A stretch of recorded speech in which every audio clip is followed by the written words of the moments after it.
Okay, guys, so we are week 12, lesson 18, I think, roughly, maybe even 19. Okay, and a quick starter.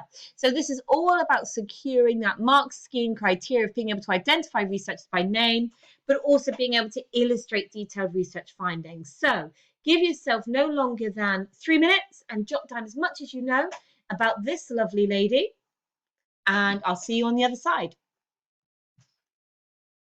Okay, so hopefully you gave yourself 3 minutes. So let's just see what we can say. So who is this? Tannen.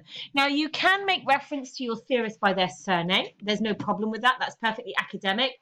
They prefer surnames to first names.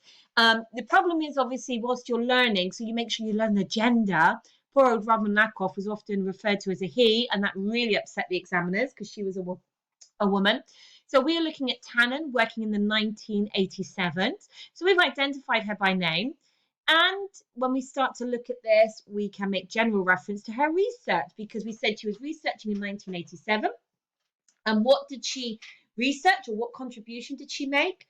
I love that idea with theorists, thinking about the contribution they make to the discourse, to the conversation about a topic.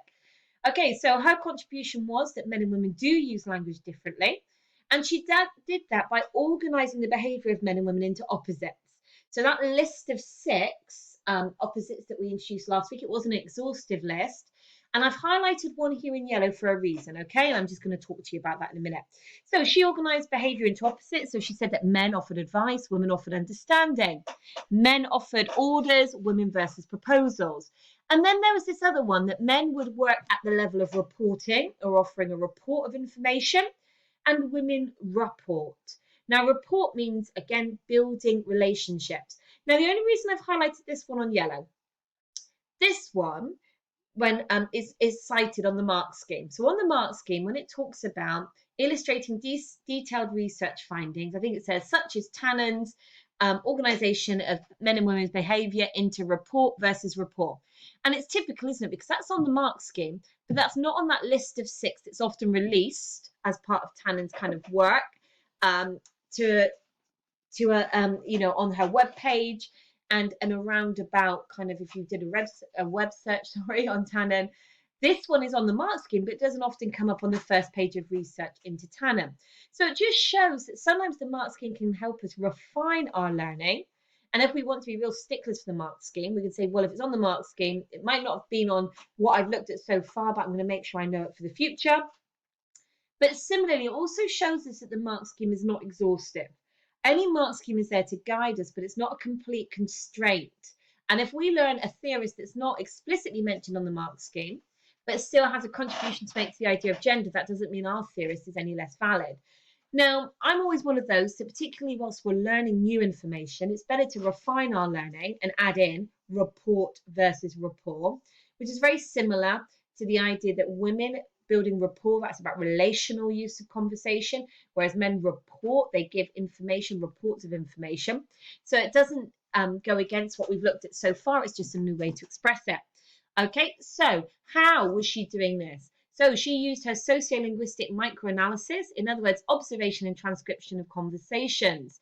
So she talks about being inspired by Lakoff. So she uses a similar research model to Lakoff, the idea of microanalysis, observation, and transcription of conversations. Now, we can add to this some illustrated examples now because of what we did last lesson.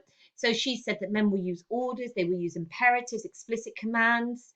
Women, in order to make proposals, might use modals of choice and conditional clauses. We could have talked about pronoun choice, abstract versus concrete nouns. So we've got a bank of illustrated examples that we can draw upon now. Brilliant. Now, we're going to look more at the challenge today, but just as we go into that, one of the biggest challenges to Tannen is that her research does perpetuate stereotypes and very popular generalizations. Now, when we talk about Tannen, in that first lesson on Tannen does bridge the gap between the popular world and the academic world. She can kind of turn up on Oprah and Ellen and have like a popular, funny conversation about men and women's behaviour. And she can go into the academic circles of university, of academia, and hold her own. So she is popularised. Now, one of the challenges is the reason she does so well at a popular level, at a cultural level, is because she's kind of telling people what they want to hear. She's singing and to the same soundtrack that society likes, which is that men and women are different, they miscommunicate, they misunderstand each other. But from an academic point of view, we could say, well, that is perpetuating stereotypes and working in the world of generalizations.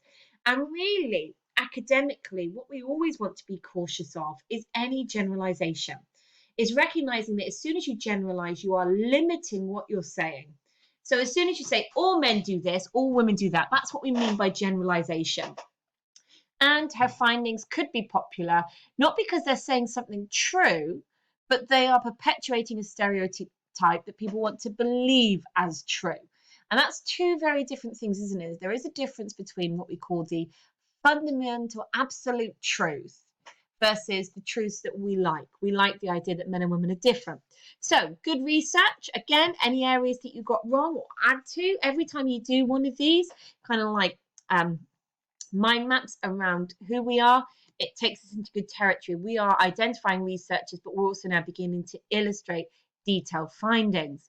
And we're going to just think a little bit of challenge today. So this was some of the other kind of, when we talked about the challenge there, these stereotypes and generalizations. These are some of the stereotypes and generalizations that Tannen does talk about, and it does contribute then, or she does contribute these generalizations and stereotypes to the conversation, to the discourse about men and women. So through her research, she does perpetuate the stereotype that women talk too much, that women will speak in private context. So when we talk about private context, we're talking about places of intimacy, the domestic sphere, so at home, with friends, private context. Women will speak to build relations and relationships. Women will overlap. Okay, so women are more likely to overlap. Now, women will speak symmetrically. Now, what we're saying here symmetrically is across each other, but in a similar way. So symmetric is all about the same. Women will speak in similar ways across each other, and it's that they mirror each other as well. So women will mirror the speech of other people. They will speak the same. They will adapt the way they talk to become similar to others in conversation rather than difference. So that actually reminds us of where we started with people like accommodation theory. So speaking symmetrically is similarly to showing convergence, adapting the way they speak to decrease social distance. So women are more likely to use convergence, perhaps. Okay, and over here, there's some generalizations about men. Men get more airtime. In other words, men are given permission to speak more publicly and for longer. Men speak in public. Men negotiate status and avoid failure. So in a conversation, women are trying to build relationships, but men are trying to negotiate status. Who's got the most status? Who's the most powerful? And they're trying to avoid failure. So they're trying to avoid making mistakes or anything that exposes them as weak. Now, this sounds very similar to Goodwin. Okay, so we do have a natural link here back to Goodwin. Men will speak one at a time, and men will speak asymmetrically. So rather than speaking the same, mirroring each other, showing convergence, there's a suggestion here that men are more likely to demonstrate divergence, okay, to increase distance between themselves and others in order to promote status. So sometimes when we think about challenge, it's this sentence stem of yes, because, but. So all I'm going to ask you to do, okay, is to write this table out. But as you're writing it out, is just to give yourself a because and a but moment. Now, when we do becauses and buts, particularly when we think about the outcome, the essay outcome, it's really good to have your own ideas. So we could say, yes, women talk too much because we could go down a positive route. Yes, women are talking too much because they are having to do the work in conversations to build conversation. But too much simply means that in somebody's opinion, they've spoken too long. But really, they're just talking and they're supporting each other. So guys, what I want you to do is to give yourself time today to do your challenge, yes, because, but table, but thinking about where you could give a reason for why they might do it. So why are women likely to speak in private context? Yes, because in the 1980s, the 1970s, the roles of women were different.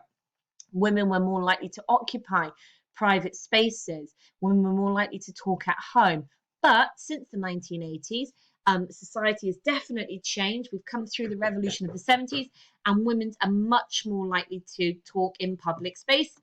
Now, similarly, we could say, yes, men tend to speak in public places because in the 1980s that would have reflected their occupations, their jobs, but time has changed since then. So you're going to just press pause, you're going to go through your table and give me a yes, because, but. Okay,